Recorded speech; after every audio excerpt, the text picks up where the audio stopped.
Okay, welcome back on the next video on the Volvo 240 series. So today I'm going to be taking off these window scrapers. So as you can see, they're pretty dry rotted and cracked. And in the back here, I have a new set from IPD right here. So 240 window scraper, and that's a profile of them. So I will be honest, I did already take these off, and then I was like, well, I should record it. So to take them off, all you do is you bend this tab out that kind of holds on to this, whatever you call it, edge, and then you take a screwdriver, flathead or anything, and you push it up till it pops off. And the rear one, there's another hook that just pops out, and that's how you take the rear one off. The front one is the same thing on the back. You bend that tab out and then you pop it up, except it's kind of held in on the front there, like that. So I already did do the passenger side.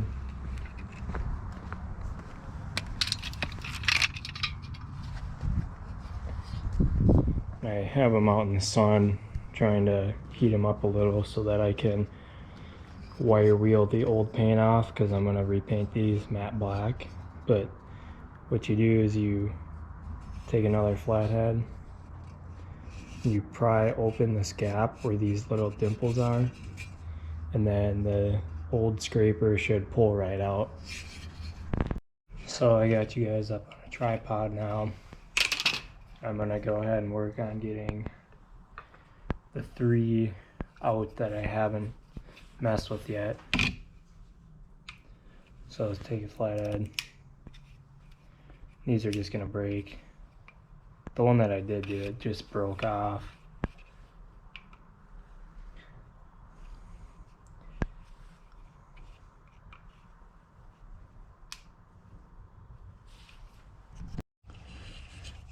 Man, this stuff is so brittle.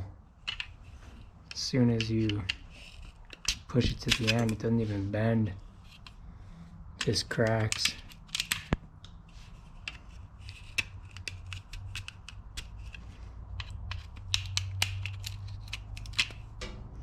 Part of owning a 36-year-old car now.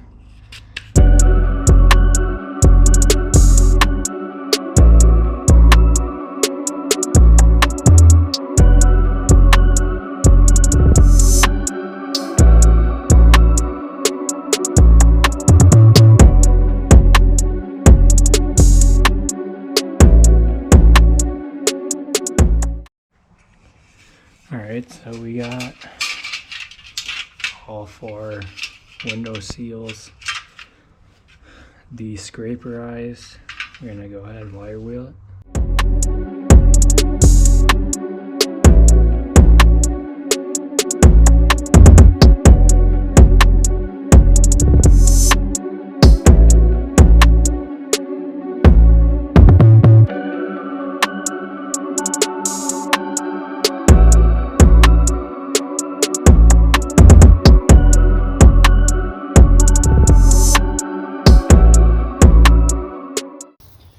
Okay, so I switched over to my phone because my GoPro died.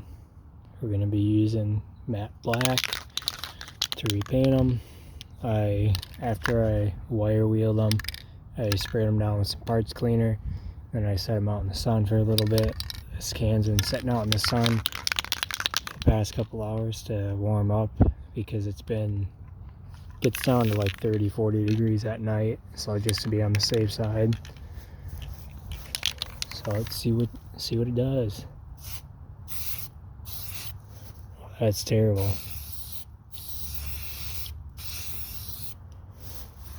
next one.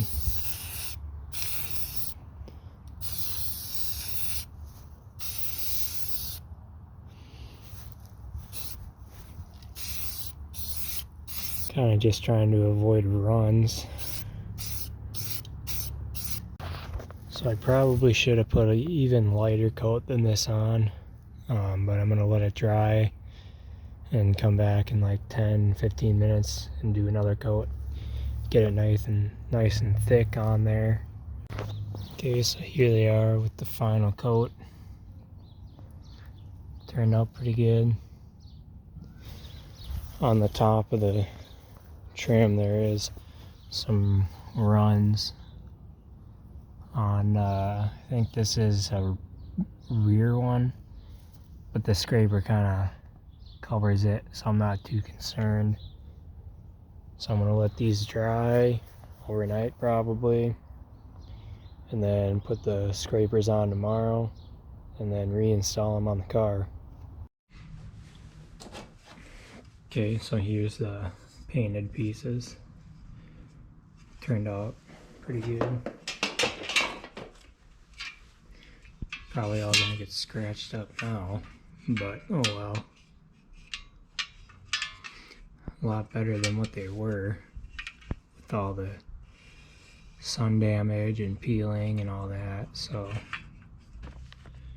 here's the window scraper kit. So they come pre-cut. I just have to find what ones go to what piece and then put them on. Alright, so we're gonna start with the front ones because they don't have the little bent part. I read online that if you use soap, it'll help lubricate it when it goes on. So I'll put a little in there and see what it does.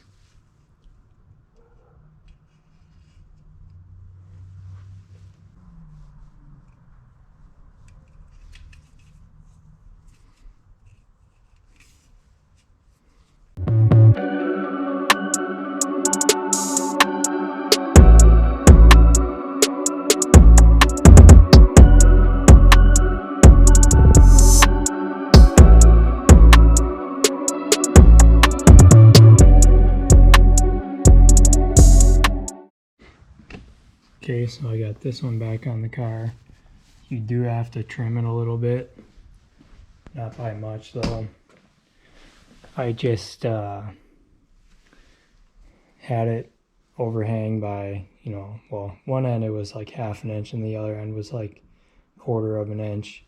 And I just ever so slightly trimmed it off so that there isn't a gap in between the window trim piece and the end of the scraper, so that it doesn't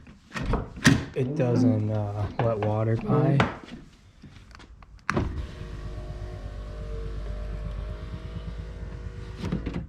This passenger side, it was also just dry, so what would happen is when you rolled the window down, it would get sucked down and slow the window down even more. I'll go, when I get all of them on, I will hit it with some silicone lubricant. I don't know if you can see it, but I got silicone lubricant that I'm going to spray on the inside and outside scraper so that it allows it to slide up and down a little easier. Okay, so I got all the window seals on now, and I sprayed them down with some silicone lubricant, apart from this because the window's still down. They all look pretty good. So we'll go ahead and test them.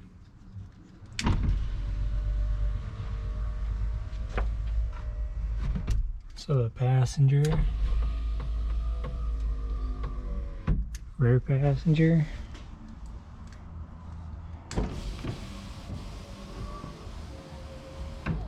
rear driver, and the driver. So now we're going to be replacing this fuse holder with the waterproof one. I can't remember what this is, ECM or fuel pump fuse or something with running the motor. I know if this fuse is bad, it won't run. It'll turn over, but it won't run.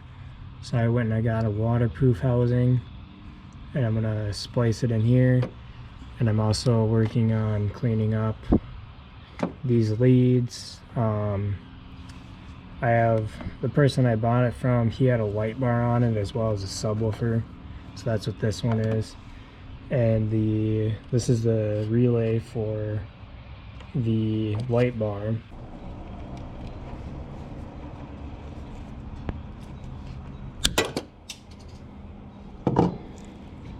And we'll strip these wires back and splice in the new one, put some heat shrink on it and call it good. Alright, so I got these crimped on. I'm going to hit it with the propane torch, and then this one should be good.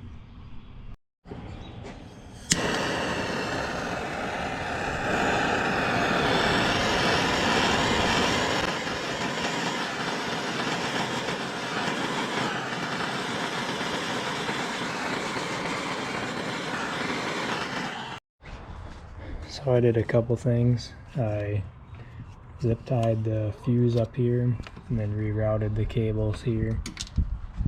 And then I also rerouted the light bar wiring, as well as cut it shorter and then added on these butt connectors. Not butt connectors, whatever they're called. Bullet splice. What I did was I put a female on the positive or the negative and a male on the other end, and then I did a female male, so it only allows you to plug it in one way.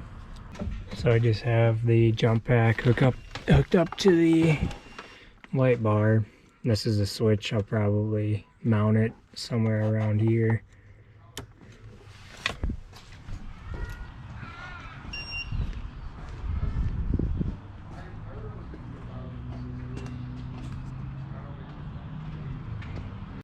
So one thing I didn't really do too much documenting was fixing the exhaust system on this thing.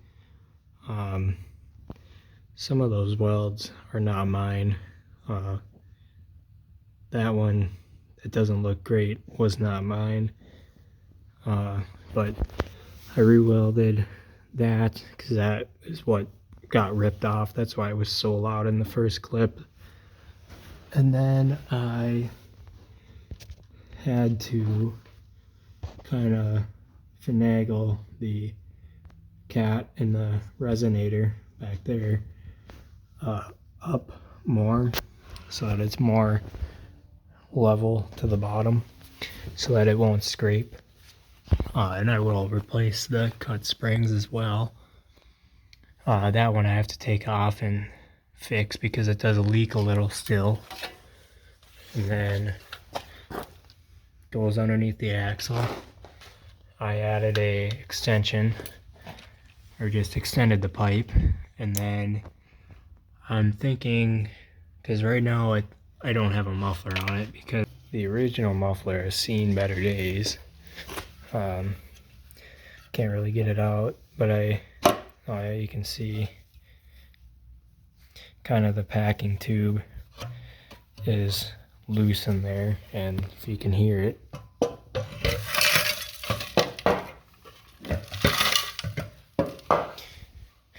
packing's undone. I was gonna put a magniflow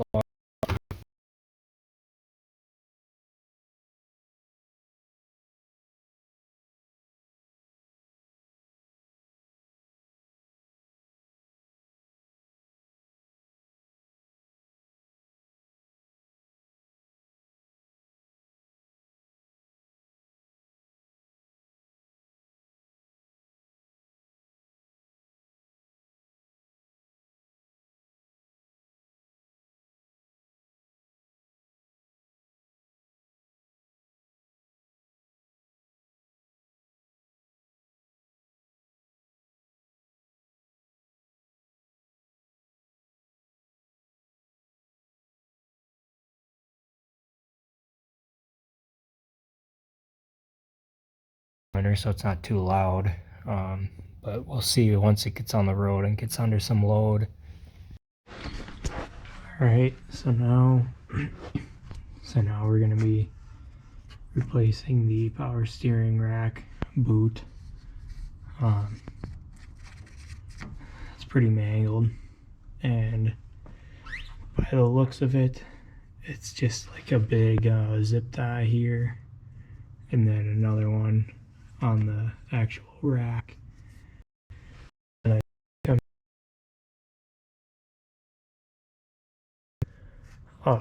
ball joint not off, so I don't have to take the tie rod end off, and then that way I'm a little closer to being done on the alignment. So I'm gonna try and cut this cable tie and pull this old boot off.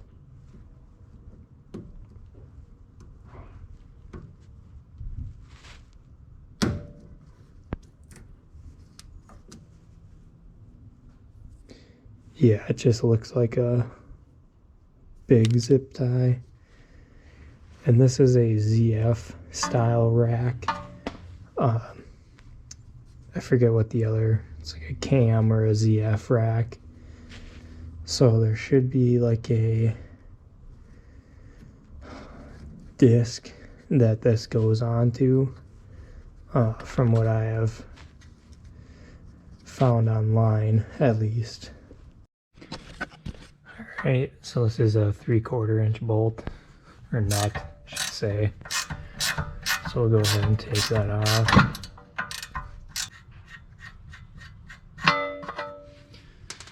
Like that, and then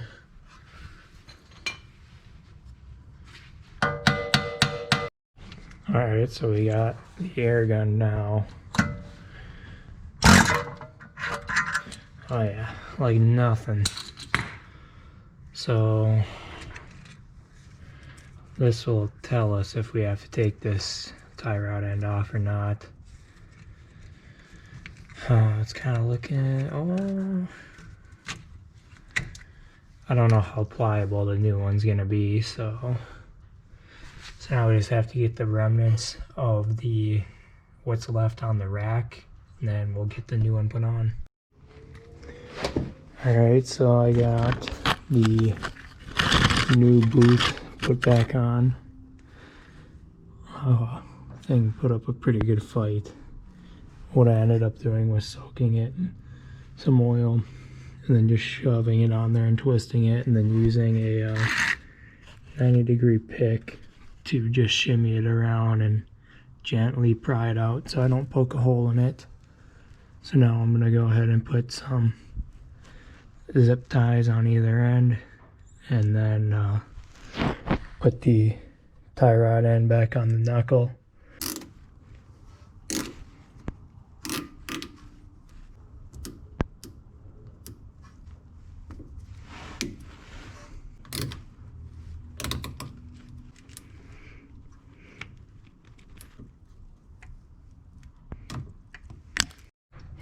Alright, so we finally got it back on.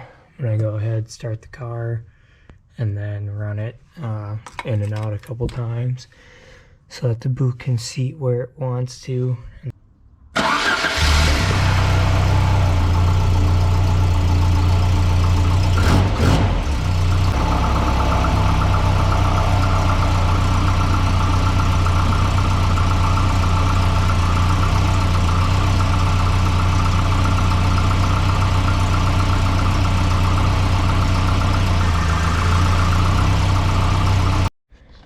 Alright, so I think that's gonna be the end of this video. We got the power steering rack replaced.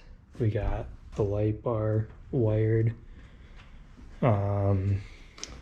We got this bracket to hold the power steering reservoir, which is off of like a 1990 something Honda Civic. It was just one I found on AutoZone that had the right diameter lines. I did do a very janky fix on the driver door linkage. This is not permanent, but it'll do for now. It'll be better than rolling the window down and opening it from the outside.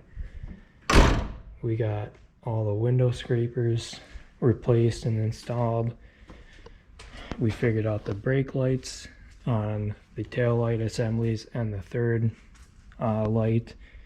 I have to go ahead and order 2 or 3 these 2-pin sockets and then get some bulbs. Strapped down the spare tire, cleaned up the wiring for the subwoofer, and I think that's about it. In the next video, I'm gonna try and install all the front pieces that I took off the grill. Hopefully I can get the driver door card kind of cleaned up a little better. Those window scrapers let in some water. Get the the armrest back on. So yeah, the list is getting smaller and smaller.